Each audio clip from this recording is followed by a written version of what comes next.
గతం పాపం, గతం దుఃఖం, గతం దారిద్ర్య నాశనం, ఆగతాత్ సుఖ సంపత్తి పుణ్యాత్ తవ దర్శనం అంటారు.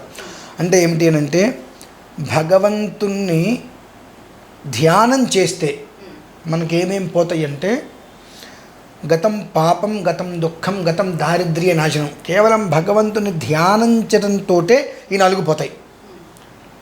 భగవంతుడికి ఆరాధన చేస్తే ఆగతాత్ అంటే వచ్చేటువంటివి సుఖ సంపత్తులు, పుణ్యాతు తవ దర్శనం అంటే ఈశ్వరుడికి మనం ఈశ్వరా అని తలుచుకుంటే మనకు ఎన్నో రకాల దోషాలు పాపాలు పోతున్నాయి. అలానే ఈశ్వరాన్ని అభిషేకం చేస్తుంటే అనేక రకాలైనటువంటి సంపత్తులు, పుణ్యాతు తవ దర్శనం, పుణ్యములు, అదృష్టం, యోగం ఉంది ఈశ్వర సాక్షాత్కారం ఏదో రూపంలో అవి జరుగుతాయి అనేటువంటిది ఇవాళ నేను చెప్పక్కర్లేదమ్మా, పెద్దల నుండి. అంటే ఈ ప్రతి ఒక్క శ్లోకము కూడా ఊరికే ఎక్కడి నుంచి రాదు. 2 ఈశ్వరుడికే ఎందుకు చెయ్యాలంటానికి ఒక శ్లోకం చెప్పబడి ఉంది. బ్రహ్మాండం వ్యాప్త దేహ అని. ఈ బ్రహ్మాండాన్ని మొత్తాన్ని కూడా దేహంగా ఆయన తన దేహంలోనే బ్రహ్మాండం మొత్తం కూడా వ్యాప్తి చెంది ఉంటుంది. అంటే విశ్వం మొత్తం అంతా కూడా వ్యాప్తి, విశ్వవ్యాప్తి. విశ్వం మొత్తం తనే ఉన్నాడు, తన చుట్టూ విశ్వం ఉంది. అటువంటి ఈశ్వరుడు కంఠే కాలా కబర్దాహ, కాలకూట విషాన్ని కంఠంలో ఉంచుకొని మనందరికీ కూడా చలతనాన్ని ఇస్తున్నాడు ఈశ్వరుడు. మన వల్ల అవుతుందా? అవ్వదు. అటువంటి ఈశ్వరుడికి మనం ఏం చేస్తే రుణం తీర్చుకోగలుగుతాం? ఏం చేసినా రుణం తీర్చుకోలేం. రుణం తీరనటువంటి రుణం.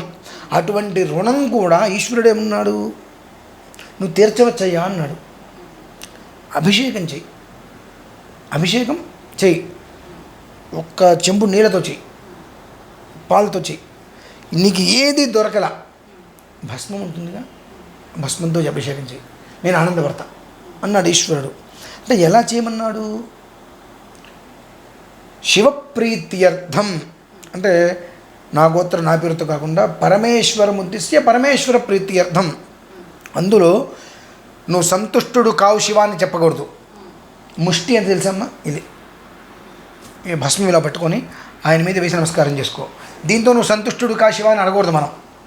ఎందువల్లంటే మన జీవితానికి మనకి ఎంత వచ్చినా మనకు తృప్తి కలగట్లా, ఇంకొకటి లేదే, ఇంకొకటి రాలేదే అనేటువంటిది మనం తీసుకుంటాం తప్ప వచ్చిన దానికి మనం తృప్తి పడట్లా. వచ్చిన దానికి మనం తృప్తి పడకుండా ఎంత వచ్చింది విషయం పక్కన పెట్టి మనం ఒక ముష్టి తీసుకొచ్చి స్వయంవరం మీద అలా వేసేసి నువ్వు సంతుష్టుడి కావంటే అది ఎంతవరకు కరెక్టు? కాబట్టి నువ్వు ఏది కోరద్దు. పరమేశ్వరముద్దిశ్య పరమేశ్వర ప్రీత్యర్థం శివ శంకర నాయన నీ ప్రీతి కోసం నేను అభిషేకం చేస్తున్నాను అయ్యా అని చాలు. నీకు ఏది కావాలో ఆయనకు తెలుసుగా, ఆయన చూసుకుంటాడు మొత్తం అంతా కూడా. అనేటువంటివి కొన్ని వందల సంవత్సరాల నుంచి వస్తూనే ఉన్నాయి. కానీ నువ్వు నాకేమిచ్చావంటావు? నిజమే, అసలు ఏమిచ్చాడు మనకు? ఎందుకు ఇవ్వాలి? మనం కడుపులో పడ్డప్పుడు ఎంత ఉంటామండి? అంగుళం, అంగుళం కూడా కాదు, ఒక డ్రాప్. అక్కడి నుంచి ముష్టి ఇంత అవుతాం. అక్కడి నుంచి బయటకు వచ్చే టయానికి 9 అంగుళాలు ఉంటాం, లేదా 12 అంగుళాలు ఉంటాం. అంతకుమించి మనం ఉండం. ఈ 12 అంగుళాల శరీరాన్ని ఇంతవరకు తీసుకొచ్చింది ఎవరండి మరి? అది మనం ఎందుకు గమనించలేకపోతున్నాం? 12 అంగుళాల శరీరం. పసిపిల్లలు భగవంతుడితో సమానం అంటారు. ఎట్లా సమానం అని కూడా కొంతమంది అంటూ ఉంటారు. పుట్టగానే వాడికి పాలు తాగాలని తెలుస్తుందా? తెలియదు. వాళ్ళ తల్లి అయం కుమార ఇది మాతుర్ దక్షిణగుస్తనం ప్రతిధాప్య అని చెప్పి పాలివ్వగానే గడగడ పాలు తాగేస్తాడు. వాడు కడుపు నిండగా ఆగిపోతున్నాడు, తాగట్లేదుగా. ఇప్పుడు మనకు కడుపులో పట్టదని తెలిసి కూడా కూర బాగుంది ఇంకొక ముద్ద ఎక్కించుకునే ప్రయత్నం మనం చేసి ఆపసోపాలు పడుతున్నాం. కానీ వాడు ఏం చేస్తున్నాడు? ఆపేస్తున్నాడు. తాగంగానే కడుపు నిండగానే ఆపేస్తున్నాడు. వాళ్ళు ఆకలి వేసినప్పుడు ఏడుస్తున్నాడు. మరి ఎవరికి తెలిసింది? ఇంత ఉంటాడు వాడు, వాడికి ఆకలి వేస్తే ఏడవాలని ఎలా తెలుసు? ఒకసారి మనం ఆడిస్తుంటే వాడికి 2 నెలలు 3 నెలలు దాటి అతను నవ్వుతూ ఉంటాడు, చక్కగా ఉంటుంది. వాడికి నవ్వాలని ఎలా తెలుస్తుంది? ఇదంతా మరి భగవంతుడి యొక్క లీలలు కాదా ఇవన్నీ? ఇవి మనం గమనించట్లా. ఇవి ఇవాళ మనం చెప్పుకోవడం కదమ్మా, సంవత్సరాల శతాబ్దాల సహస్రాబ్దాల నుంచి కూడా ఉన్నాయి. అందుకనే అంటారు ఇంట్లో మంచి జరిగినా చెడు జరిగినా ఏది జరిగినా ఈశ్వరాభిషేకం చేయండి. ఈశ్వర ధ్యానం చేయండి. ఇంట్లో ప్రతి ఒక్కరు చిన్న శివలింగాన్ని పెట్టుకోండి, నుదుటిన విభూతి పెట్టుకోండి, ఆయనకు అభిషేకం చేసి ఆ భస్మం విభూతి పెట్టుకోండి. ఇంకొక విషయం, మనం ఏ శివాలయానికి వెళ్ళినా అక్కడ ఏం దొరుకుతుందమ్మా మనకు? అది మాత్రమే దొరుకుతుంది, భస్మం. అంటే చివరికి మిగిలేది భస్మమే.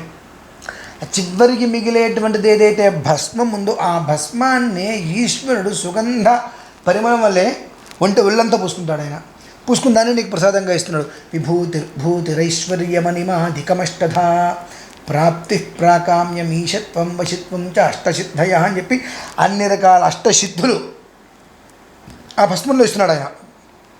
అందులో ఏం చెప్పబడుతుందండి? ప్రాప్తి ప్రాకామ్యం ఈశత్వం వశిత్వం చ అష్టసిద్ధయ. అంత అష్టసిద్ధులు ఏవైతే ఉన్నాయో అవన్నీ కూడా నీకు ఈ భస్మంతో లభిస్తున్నాయి. కానీ మనం ఆ భస్మం పెట్టుకోవడానికి ఆలోచిస్తాం. ఎందువల్లంటే అష్టసిద్ధులన్నీ మన దగ్గరికి వస్తే ఎక్కడ మనం బాగుపడిపోతామో, ఎక్కడ మంచి సమయం వస్తుందో, ఎక్కడ మన మాట ఎదుటి వాటి వింటారో, మనకు యోగం కలిసి వస్తుందో, మనం అపూర్వమైన స్టేజ్కి వెళ్తామేమో, అడుక్కునే పరిస్థితి మనకి పోతుందేమో, అయ్యా బాబు అని చెప్పి ఒకళ్ళ దగ్గరికి వెళ్ళి అప్పు తీసుకోకపోతామేమో, అప్పు తీసుకున్నటువంటి యోగ్యం పోతుందేమో అన్న ఉద్దేశ్యంతో మనం ఇటువంటివి చెయ్యం. విభూతిరైశ్వర్యం అనిమాధికమష్ట అంటే చక్కగా చెప్పబడి ఉందండి. దీన్ని మనం అర్థం చేసుకోవడం అనేటువంటిది మన వల్ల కాదండి. ఎందువల్ల కాదు అంటే ఇది ఒకటి ఉంటుంది ఇక్కడ. దాన్ని భగవంతుడు ఎప్పటికప్పుడు మారుద్దాం అనుకుంటాడు. అనుకుని ఏం చేస్తాడంటే, అరే నువ్వైతే మనిషివే కదా, పశువు కాదు కదా, దానికంటే విచక్షణ ఉండదు, జ్ఞానం ఉండదు, 4 కాళ్ళు ఉన్నాయి, అయినప్పటికీ కూడా దానికి విచక్షణ ఉండదు. అటువంటి పశువే మనిషి దాని మీద ఎంత ప్రేమ చూపిస్తే అంతకంత అది చూపిస్తూ ఉంటుంది ప్రేమ. నేను చూశానండి. నేను ఒక కోతి, అతను ఎవరో దాన్ని చిన్న పంచి బాగా పెంచుకుంటూ వచ్చినట్టున్నాడు. వారం రోజులు అతను అందుబాటులో లేకపోతే అది తిండి తిప్పలు మానేసింది. అతను కారుని చూసి అది కిచ్చి కిచ్చి కిచ్చి కిచ్చారు అనుకుంటారు. రాగానే ఎగ్గిర దాని మీదకి దూకి అది వదిలిపెట్ల. అంటే ఇవాళ మనుషుల్లో ప్రేమలు లేవు. జంతువుల్లో కలుగుతున్నటువంటి ఒక ప్రేమ వాత్సల్యం అనేటువంటిది మనుషులకి లేవు. పాము ప్రధాన్ని తినేస్తుంది. అటువంటి ఒక చేప ఒడ్డు దగ్గర గిలగిలా కొట్టుకుని ఉంటే నీళ్ళ ముందు ఆ పాము వచ్చి దాని నీళ్ళలోకి తోసేసింది. ఇటువంటివి చూస్తుంటే కొంగ చేప ఒడ్డు దగ్గర కొట్టుకుంటే దాన్ని తీసుకెళ్ళి నీళ్ళలోకి తోసి రీసెంట్గా చూశా. అంటే వాటికి ఉన్నటువంటి ఒక వాత్సల్యము ప్రేమ మనకు పోయిన ఇవాళ భగవంతుడు అనుకుంటుంటాడు ఎప్పటికప్పుడు నీలో కొద్దో గొప్ప తెలివితేటలు ఉన్నాయి, అవి నేను చూడాలి, నీకు ఎన్ని తెలివితేటలు ఉన్నాయో దాన్ని ఎంత మంచిగా ఉపయోగిస్తున్నావో చూద్దామనుకున్న ప్రతిసారి డిసప్పాయింట్ చేస్తూనే ఉంటావా అని చెప్పి భగవంతుడు అనుకుంటూ ఉంటాడు. నేను నీకు ఒక ఆలోచన తెప్పించా, నీకు రాలా, వేరే మనిషి ద్వారా నీకు ఒక వినిపించేట్టు చేశా, విన్నావు, విన్న తర్వాత దాని గురించి అట్లా ఎప్పటికప్పుడే కూడా నన్ను డిసప్పాయింట్ చేస్తూనే ఉన్నావు. అంటే నీకు మారాలి అనేటువంటి ఆలోచన నీకు లేదు. అదేంటంటే నాకు ఎవరైనా చెప్తే తెలుస్తుంది. నిప్పు ముట్టుకోదని ఎవరైనా చెప్తారా? నిప్పు ముట్టుకుంటే కాలుతుంది కదా, వర్షంలో వెళ్తే గొడుగు పట్టుకోవాలని తెలుసు కదా, అలానే అది మంచి కాదు చెడు అని తెలుసు కదా, తెలిసినా నువ్వు మారట్లేదంటే నీకు మారాలని లేదు. సో నేనేం చేస్తున్నా దానికి బలవంతంగా చేయమంటావు కదా, కాదు కదా. అటు అదే నీకు మారాలి, ఇది కరెక్ట్ కాదు అనిపించిన రోజు నాడు నేను ఎంతకైనా తీసుకెళ్తా, అప్పటి వరకు నువ్వు శిక్షణ అనుభవిస్తూనే ఉండని చెప్పి భగవంతుడు కూడా. ఎందువల్లనంటే పొరపాటు వేరండి, గ్రహపాటు వేరు. ఈ రెండు ఇది మూడోసారి ఏమవుతుంది, అలవాటు అయిపోతుంది. అందుకే నీకు అలవాటు కావద్దని చూస్తున్నాడు భగవంతుడు. కానీ నువ్వేం చేస్తున్నావు, ఒకసారి చేశా పెద్దగా ఎవరేం అనలేదు, రెండోసారి చేశా మూడోసారి ఏమంటారులే ఇంకా. అంటే ఏంటంటే మొదటిసారి చేసినప్పుడు నన్ను తిట్టలేదు అని అంటే రెండోసారి చేస్తే తిట్టే అర్హత వాళ్ళు కోల్పోతారు. మొదటిసారి చేసినప్పుడు నన్ను ఎందుకు తిట్టలేదు అంటే సమాధానాలు ఉండవు. కాబట్టి ఇట్లా వ్యాప్తి చెందేసింది. కాబట్టి భగవంతుడు కూడా నీకు ఆలోచన కలిగిందా, ఆచరణలోకి నేను తీసుకొస్తా అని చెప్పి ఇంట్లో ఏది జరిగినా ఎప్పుడు కూడా ఈశ్వర ఆరాధన చేయి, ఈశ్వరుడికి అభిషేకం చేయి. ఎందుకు చెప్తారు అంటే ఈ గతం పాపం గతం దుఃఖం గతం దారిద్ర్య నాశనం ఆగతాత్ సుఖ సంపత్తి పుణ్యాత్ తవ దర్శనం అనేటువంటిది నీకు కావాలి రావాలి అనుకున్నట్లయితే నువ్వు ఈశ్వరుని ప్రతిక్షణం ధ్యానం చేస్తూ ఉండాలి.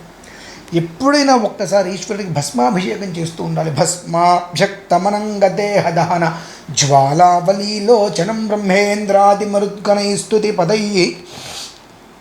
బ్రహ్మాది దేవతలందరూ కూడా స్తుతిస్తుంటాడు ఈశ్వరుడు. సామాన్యుడా, దేవాధిదేవుడు, దేవదేవుడు. ఆయన అనుగ్రహం ఎంతసేపు వస్తుందమ్మా మనకు, ఇలా కళ్ళు మూసుకుని తెరిచిలోపు వచ్చేస్తుంది. కానీ అది ఎక్కడ వస్తుందో మనం బాగుపడతాము అంటే మన భయాలు మనవి. కాబట్టి ఆయన కూడా వేచి చేస్తున్నాడు, నిగ్రహించుకుంటున్నాడు. చూద్దాం ఇంకెంతకాలం అని చెప్పి అదమ్మ పరిస్థితి. ఈ కారణం చేతనే ఈశ్వరాభిషేకం చెయ్యాలి చెయ్యాలి చెయ్యాలి అని 1కి 100 సార్లు చెప్పడం. ఎప్పుడు కూడా ఈశ్వరారాధన నేను చేస్తూ ఉండడానికి మూల కారణం ఏమిటి అంటే ఇదే మూలం. మా ఉజ్జయినిలో చాలా విశేషం.